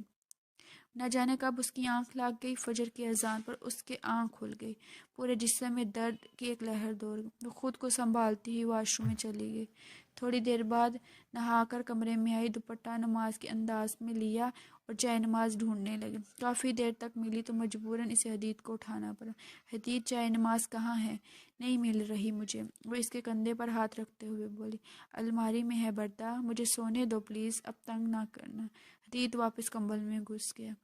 بردا نے نفی میں سر ہلایا، نماز ادا کی اور پھر شیشے کے سامنے آ کھڑی ہوئی، بالوں میں کنگھی کی، ہونٹوں پر لال لپسٹک لگائی اور باہر جانے لگی تو حدید کی آواز نے اسے روک دیا۔ جو پانی مانگ رہا تھا وہ سر ہلاتی جگ سے پانی گلاس میں انڈیل کر اس کے پاس آئی۔ حدید، یہ لے پانی پی لے۔ حدید اٹھا، ایک نظر بردا پر ڈالی جو سجی سوری کھڑی تھی، اس کے گلے میں گانٹھ سے بندھ گئی۔ وہ گلاس ایک جانب رکھ کر اچانک بردا کی طرف کھینچ کر کمبل کے اندر لے آیا۔ وہ اپنی باتوں میں بھر لیا۔ وہ گلاس کو ایک جانب رکھ کر اچانک بردا کو اپنی طرف کھینچ کر کمبل کے اندر لے آئے اور اپنی باہوں میں بھر لیا۔ حدید، بس کریں، مجھے جانے دیں۔ حدید، میری لپسٹک خراب ہو جائے، وہ دھیمی آواز میں بولی، مگر حدید اس کی مزاحمت اور باتوں کو نظر انداز کرتا ہوا اس کا ہاتھ تھام کر اس کی سرخی بھرے ہوئے ہونٹوں پر جھک گیا۔ بردا شرم سے دوہری ہو کر خاموش ہو گئی اور حدید اپنی محبت کے لمس سے خود کو مطمئن کرتا رہا، جبکہ بردا ایک بار پھر اپنا وجود اس کے حوالے کر گئی۔ اس کی شادی کو 4 مہینے گزر چکے تھے۔ زندگی آہستہ آہستہ اپنے معمول پر آ گئی۔ بردا اس کے گھر کی رونق بن گئی تھی۔ سب کے دلوں میں وہ بڑے ہی سادہ انداز سے جگہ بنا چکی تھی۔ روزانہ وہ حدید کے ساتھ اس کے آفس بھی جاتی تھی۔ وہاں حدید اس کا رومانٹک مزاج جاگ اٹھتا، جس سے بردا اکثر بے حال ہو جاتی تھی، کیونکہ وہ ارد گرد کا خیال کیے بغیر اس پر اپنی محبت کی شدت برساتا رہتا تھا۔ حدید نے بہت کوشش کی تھی کہ رانیہ بیگم شاہ مشن میں آ کر رہنے لگے، مگر وہ اپنا گھر چھوڑنے کو تیار نہیں تھی۔ اس لیے حدید نے ان کے لیے ایک کیئر ٹیکر کا انتظام کر دیا تھا، وہ اکیلی نہ رہیں اور ان کا دل لگا رہے۔ بردا خود کو بہت خوش قسمت سمجھتی تھی، اسے حدید جیسا شوہر ملا جو نہ صرف اس کا بلکہ اس کی ماں کا بھی بے حد خیال رکھتا تھا۔ اسی وقت وہ کچن میں عروہ بیگم کے ساتھ مصروف تھی، کیونکہ آج حریم اور اس کے سسرال والوں کی دعوت تھی۔ وہ کچن میں بریانی کے مسالے بھون رہی تھی۔ تیز گرم مسالوں کی خوشبو سے اس کا چہرہ بگڑا۔ اس نے منہ پر ہاتھ رکھا اور سنک کے پاس جھک گئی۔ چند لمحوں بعد وہ منٹ سے بے حال ہوتی زمین پر گر پڑی۔ عروہ بیگم کی چیخنے حدید! وہ فوراً بھاگ کر کچن میں پہنچا، جہاں بردا فرش پر پڑی تھی۔ حدید اور عروہ بیگم ایک دوسرے کی طرف دیکھا۔ حدید کے چہرے پہ پریشانی کی ایک لہر دوڑی۔ وہ گھٹنوں کے بل بیٹھا، اسے جھنجھوڑتے ہوئے پکڑا۔ بردا، آنکھیں کھولو میری جان! مگر وہ بے ہوش ہو چکی تھی۔ اسی دوران حریم اور اس کے سسرال والے بھی گھر میں داخل ہو رہے تھے۔ ریحانہ بیگم، کریم صاحب، حریم اور ہارون سب یہ منظر دیکھ کر پریشان ہو گئے۔ کریم صاحب جلدی سے بولے، حدید بیٹا، فوراً ڈاکٹر کو بلاؤ، پتہ نہیں بچی کو کیوں بے ہوش ہو گئی ہے۔ وہ سر ہلاتا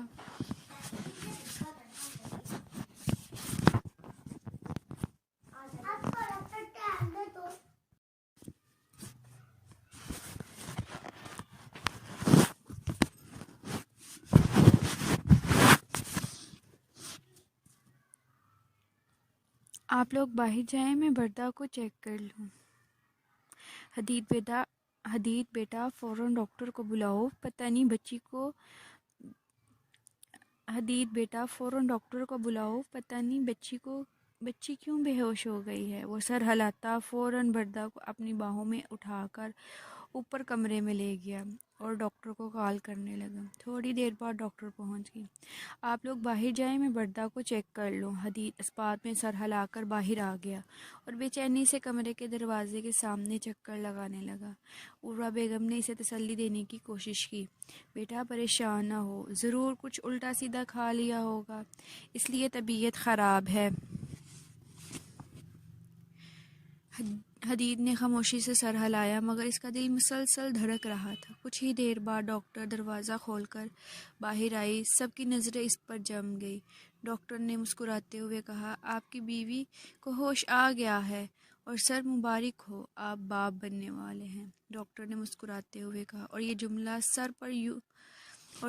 سب پر یوں گرا جیسے کسی نے پورے کمرے میں ہم بم پھینک دیا ہو۔ پورا لان جیسے لمحوں میں سخت ہو گیا ہو، اور اندر بیٹھی بردا کا دل سوکھے پتے کی طرح لرزنے لگا۔ وہ حیرت اور بے یقینی کے ملے جلے انداز میں بیڈ پر بیٹھی خالی نظروں سے زمین کو گھورتی رہی۔ ایک لمحے کے لیے حدید شاہ کے چہرے پر غم کے آثار ابھرے، پھر وہی غم اچانک شدید غصے میں بدل گیا۔ باقی سب کی نظریں بھی سوالوں سے بھری ہوئی تھی۔ وہ سب سمجھ رہے تھے مگر کوئی زبان نہیں کھول پا رہا تھا۔ حدید سب کی نظروں کا مفہوم بخوبی سمجھ رہا تھا مگر کچھ بول نہ سکا۔ یہ کیسے ممکن ہے؟ عروہ بیگم حیرت سے بڑبڑائیں، بیٹا تم تو وہ جملہ مکمل نہ کر سکے۔ حدید کا چہرہ پتھر جیسا سخت ہو چکا تھا، اس نے زور سے مٹھیاں بھینچ لی، دل جیسے کسی زلزلے سے گزر چکا تھا، اسے لگا جیسے اس کے قدموں تلے زمین کھسک گئی ہو۔ اتنے بڑے دھوکے کا تصور ہی اسے توڑ دینے کے لیے کافی تھا۔ اسے سمجھ نہیں آ رہا تھا کہ دھارے مار مار کر روئے، خود کو ختم کر لے۔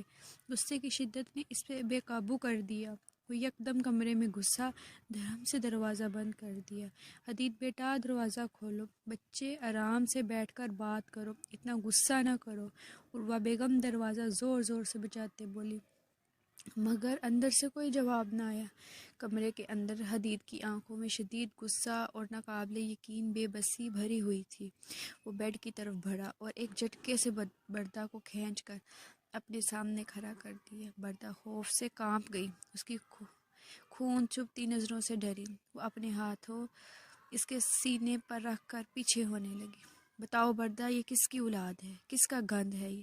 اس کے بالوں سے پکڑ کر شیر کی طرح دھارا۔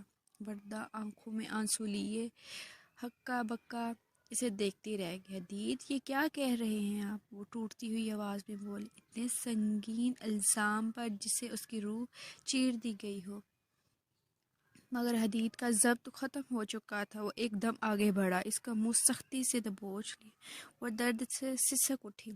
چھوڑیں پلیز، یہ کیسی باتیں کر رہے ہیں حدید آپ مجھ پر اتنا گھٹیا الزام کیسے لگا سکتے ہیں؟ وہ بے بسی سے چیخ پڑی۔ حدید گھرایا، تم جانتی ہو بردا کہ میں کبھی باپ نہیں بن سکتا، تو پھر یہ بچہ کس کا ہے؟ بولو بردا۔ بردا کا رنگ فک پڑ گیا، جیسے اس کے جسم سے ساری جان نکل گئی ہو۔ وہ صرف اسے دیکھتی ہی رہ گئی، نم آنکھیں، لرزتے جسم، بند ہوتی سانسوں کے ساتھ۔ حدید نے غصے میں اسے بیڈ پر دھکا دے دیا۔ حدید یہ آپ کا ہی بچہ ہے، قسم کھا کر کہتی ہوں، آپ ہی کا خون ہے۔ بردا کی آواز اور چیخ اور التجا کے بیچ لرز رہی تھی۔ حدید نے نفی میں سر ہلایا، جیسے اس کے اندر یقین کی کوئی گنجائش ہی نہ رہی ہو۔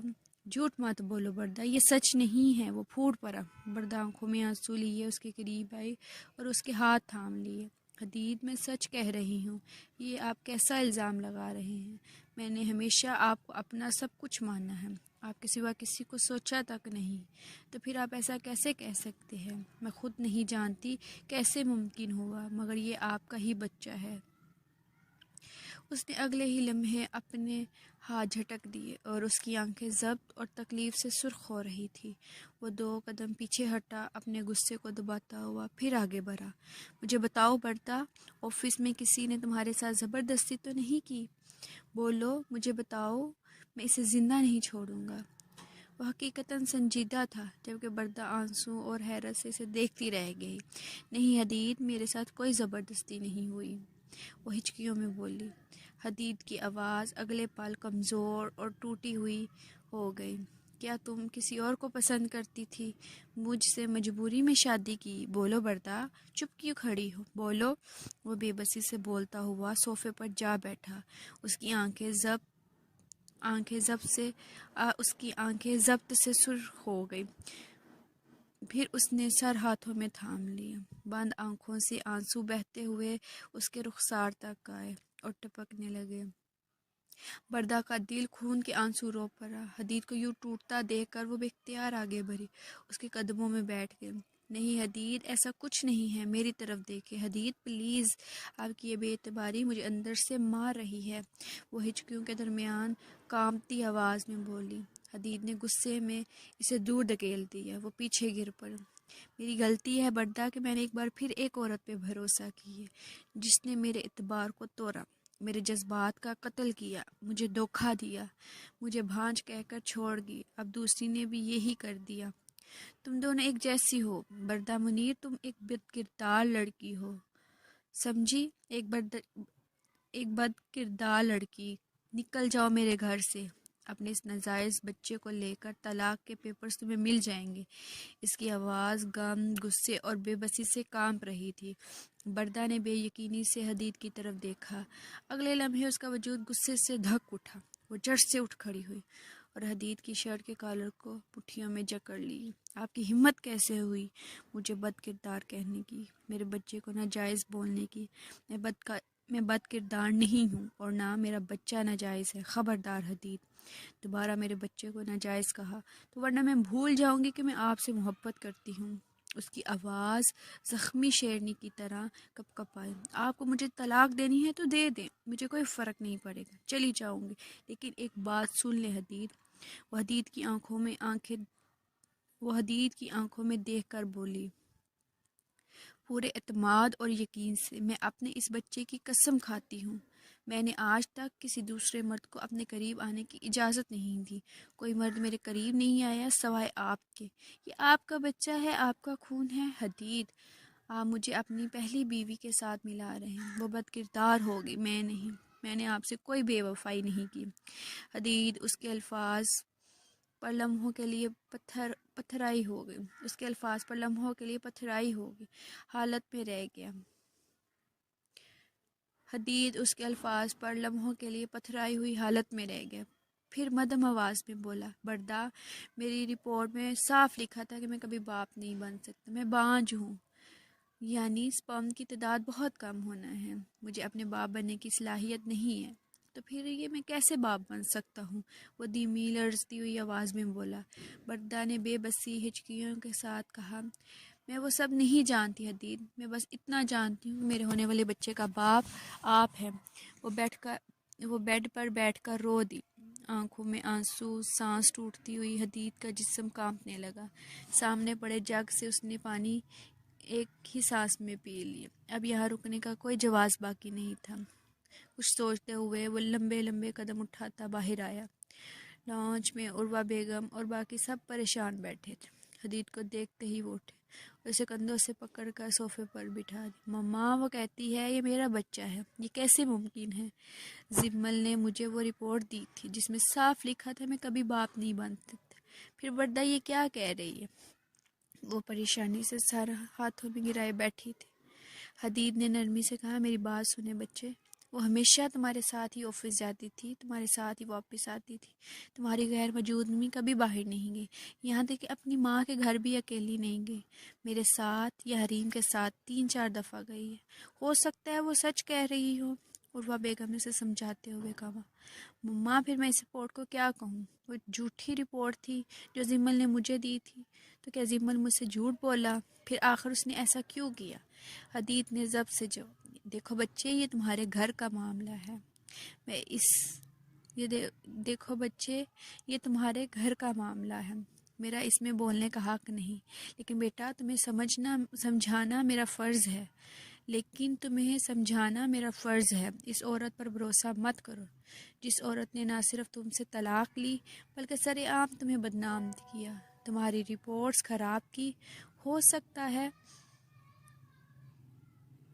وہ تم سے طلاق لینا چاہتی ہو، اس لیے تمہاری جھوٹی رپورٹ دی۔ بردا شریف بچی ہے، وہ ایسا غلط کام کبھی نہیں کرے گی، میری مانو، دوبارہ ٹیسٹ کرو، سب پتہ چل جائے گا کون سچا تھا اور کون جھوٹا۔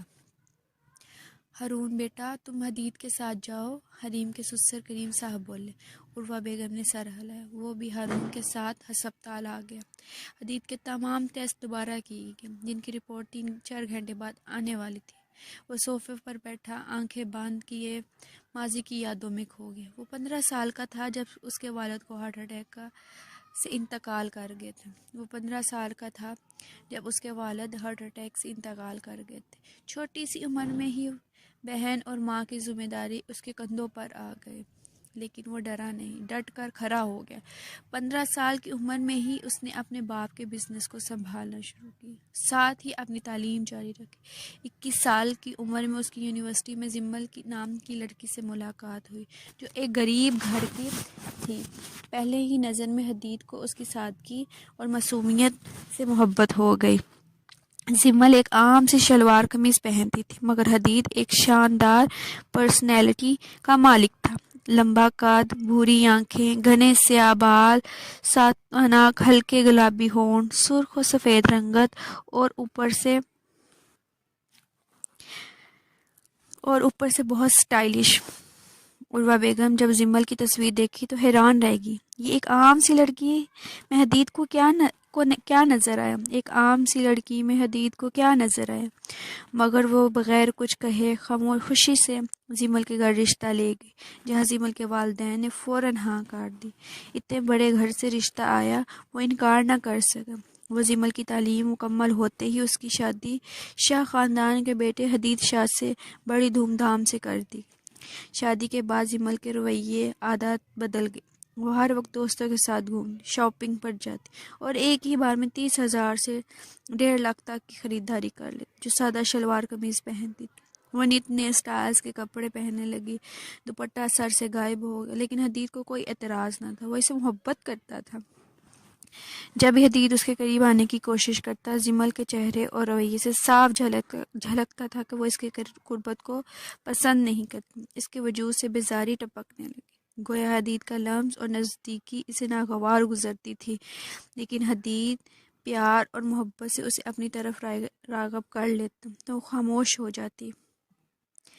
ان کی شادی کو 2 سال ہو چکے تھے، مگر وہ اولاد کی نعمت سے اب بھی محروم تھے۔ عروہ بیگم کے بار بار کہنے پر حدید اور زمل کے ٹیسٹ کروائے۔ زمل میڈیکل فٹ تھی، مگر حدید باپ بننے کی صلاحیت نہیں رکھتا تھا۔ ایک دن جب وہ گھر واپس آیا، زمل نے رپورٹ اس کے منہ پر رکھ دی۔ حدید کانپتے ہاتھوں سے اسے اٹھا کر پڑھنے لگا اور دھنگ رہ گیا۔ زمل نے غصے سے طلاق کا مطالبہ کیا، لیکن حدید نے انکار کر دیا۔ اس کے ہر دن بعد ان کے درمیان لڑائیاں ہوتی تھیں۔ زمل نے ایک بار پھر کہا کہ وہ ایک نامرد اور بانج شخص کے ساتھ زندگی نہیں گزار سکتی۔ حدید نے غصے میں آ کر اسے طلاق دے دی۔ زمل تب بھی سکون سے نہیں بیٹھی، اس نے حدید کی زندگی میں مزید تباہ کر دی۔ ملک کے سب سے بڑے بزنس ٹائکون حدید شاہ کی زندگی کی عمارت لمحوں میں زمین بوس ہوگی۔ ہر نیوز چینل پر یہ خبر آگ کی طرح پھیلے گی کہ حدید شاہ نامرد ہے۔ 2 سال کی ازدواجی سفر میں وہ اپنی بیوی کے قریب نہیں آئے، اس کے حق سے محروم رکھا گیا اور اولاد دینے کے قابل ہی نہیں۔ حدید شاہ نامرد ہے۔ ہر چینل کی بریکنگ نیوز میں یہی الفاظ دہرا حدید کی روح کو چیر رہے تھے۔ اس کی بیوی کی جانب سے پیش کی گئی میڈیکل رپورٹ گویا زہر کا کام کر رہی تھی، جس میں صاف الفاظ درج تھے کہ وہ اولاد پیدا کرنے کے قابل نہیں۔ LID اسکرین پر چلتی یہ خبریں حدید کو برداشت سے باہر ہو گئی۔ ایک جھٹکے میں اس نے پانی کا جگ اٹھایا اور غصے میں اسکرین پر دے مارا۔ چھناکے کی آواز کے ساتھ شیشے کے ٹکڑے کمرے میں بکھر گئے، بالکل ویسے ہی جیسے اس کی عزت کے ٹکڑے دنیا بھر میں بکھر گئے ہوں۔ وہ دونوں ہاتھوں سے اپنا سر پکڑ کر زمین پر بیٹھ گیا اور چیخ چیخ کر رونے لگا۔ وہ حدید شاہ جس کی محفلوں میں رونقیں لگتی تھی، جس کی مسکراہٹ پر لڑکیاں فدا ہو جاتی تھی، جو بزنس ورلڈ کا بے تاج بادشاہ مانا جاتا تھا، آج سب کے سامنے تماشا بن چکا تھا۔ وہ عورت جس نے اس کے دل سے چاہا، عزت دی، جسے اپنی زندگی کی سب سے بڑی کامیابی سمجھا، اس نے برباد کر دیا تھا۔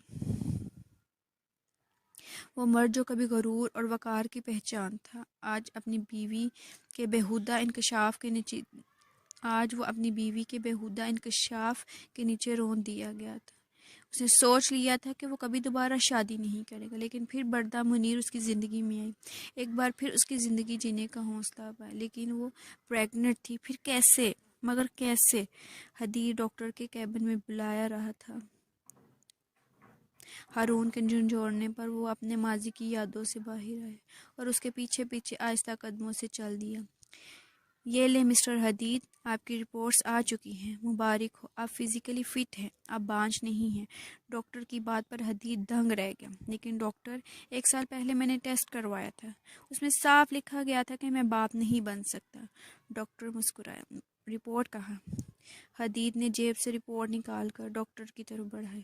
ڈاکٹر نے دیکھتے ہی کہا، یہ رپورٹ غلط ہے، کسی نے آپ کے ساتھ مزاح کیا ہے، آپ فزیکلی فٹ ہیں اور باپ بن سکتے ہیں، اور جس ڈاکٹر کے نام سے یہ رپورٹ جاری ہوئی ہے، آپ ان سے تصدیق کر لیں، وہ آپ کو حقیقت بتا دیں گے۔ حدید نے شکریہ ادا کیا۔ وہ اسی ہسپتال میں آیا تھا جہاں 1 سال پہلے اس کا میڈیکل ٹیسٹ کروایا گیا تھا، اور جو حقیقت اسے معلوم ہوئی وہ ناقابل قبول تھی۔ زمل سامنے آؤ۔ حدید چیختا ہوا گھر میں داخل ہوا۔ زمل، جو 1 سال پہلے حدید شاہ کو دیکھ رہی تھی، دنگ رہ گئی۔ حدید اس کے قریب آ کر غصے سے بولا، زمل، بس ایک دفعہ پوچھوں گا، کیوں کیا تم نے یہ سب؟ کیا ہے؟ زمل کی آنکھوں سے آنسو بہنے لگے۔ حدید، میں تم سے محبت نہیں کرتی تھی، میرے والدین نے میری شادی زبردستی تم سے کروا دی۔ میں 2 سال تک کوشش کر رہی کہ مجھے طلاق دو، لیکن تم پتہ نہیں کس مٹی کے بنے تھے۔ میری ہر غلطی، ہر لاپرواہی تم نے نظر انداز کر دی۔ تم نے مجھے کبھی طلاق نہیں دی۔ آخرکار میں نے ایک ڈاکٹر سے تمہاری جھوٹی رپورٹ بنوائی۔ مجھے معاف کر دو۔ حدید، مانتی ہوں میں نے بہت بڑی غلطی کی، مجھے ایسا نہیں کرنا چاہیے تھا، لیکن تمہیں برباد کر کے میں بھی برباد ہو گئی ہوں۔ زمل روتے ہوئے بولی، حدید، میں 2 دفعہ تمہارے بچے کی ماں بنی، اور دونوں دفعہ میں نے آپریشن کروا لیا۔ اب میں کبھی ماں نہیں بن سکتی، اور میں نے جس سے محبت کی، جس کے لیے میں نے اتنا کچھ کیا، اس نے مجھے طلاق دے دی۔ حدید اسے غور سے دیکھ رہا تھا۔ زمین پر بیٹھی زمل کو سنجیدگی سے بولا، میں تمہیں معاف کر دیتا ہوں زمل، میں اپنی محبت کے صدقے تمہیں معاف کر دیتا ہوں، لیکن اس لڑکی کا کیا قصور جس نے مجھے میری کمزوری کے باوجود قبول کیا؟ اس نے اپنی پاک دامن بیوی کو بد کردار کہا تمہاری وجہ سے، لیکن تمہیں چھوڑوں گا نہیں زمل۔ تمہاری الٹی گنتی شروع ہو گئی ہے۔ یہ مت سمجھنا کہ یہ سب اپنے لیے کر رہا ہوں، یہ سب میں اپنی بیوی کے لیے کر رہا ہوں، تاکہ لوگ اسے بد کردار نہ کہیں یا اس کی پاک دامنی پر سوال نہ اٹھائیں۔